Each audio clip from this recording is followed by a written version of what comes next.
Hello welcome back to my channel Kalumula Vara tours. ఇది Pushkar ghat entry point అన్నమాట. Enter అవుతున్నాం మేము అప్పుడే పుష్కర్ ఘాట్కి. సో పుష్కర్ ఘాట్ ఎంట్రీలోనే మనకు శివలింగం అనేది కనిపిస్తుంది. సో చూసారుగా జనాలు ఎలా ఉన్నారో. ఇది శివరాత్రి రోజు తీసిన వీడియో అన్నమాట.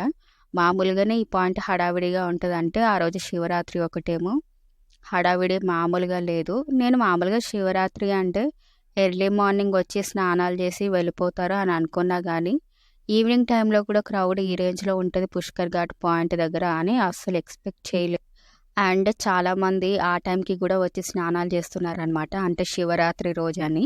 అండ్ చాలామంది బిలీవ్ చేస్తారు కదా పాపాలు పోతాయని గోదావరిలో మునిగితే, అలా అనమాట. అండ్ చాలామంది అక్కడ ఉన్న శివలింగానికి వెళ్ళి దర్శనం చేసుకొని వస్తున్నారు. అండ్ కొంతమంది స్నానాలు చేసి ఆ గుడికి పక్కన ఉన్న గుడికి కూడా వెళ్ళేసి వస్తున్నారు. నాకైతే ఎగ్జాక్ట్గా తెలియదు ఆ గుడి ఏంటనేది. నేనైతే శివాలయం అని అనుకుంటున్నా, ఒకవేళ తప్పైతే ప్లీజ్ సారీ ఏమనుకోకండి. నాకు ఎగ్జాక్ట్గా ఆ టెంపుల్ గురించి తెలియదు, అంటే ఆ టెంపుల్ ఏంటనేది తెలియదు. నేనైతే శివాలయం అని అనుకోండి.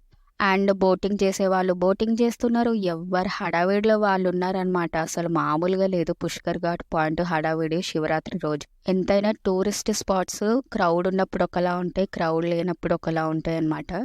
కానీ ఇలాంటి లైక్ శివరాత్రి రోజు ఈ పుష్కరాల టైము ఇలాంటి స్పాట్స్ క్రౌడ్తో ఉంటేనే అందంగా ఉంటాయి. అండ్ రాజమండ్రిలో నాకు బాగా నచ్చిన ప్లేస్ అంటే పుష్కర్ ఘాట్ పాయింట్ అనే చెప్పాలి. అసలు టైమే తెలియదు పుష్కర్ ఘాట్ పాయింట్కి వెళ్తే ఎంతసేపు కొంచెం ఉంటాను అక్కడ.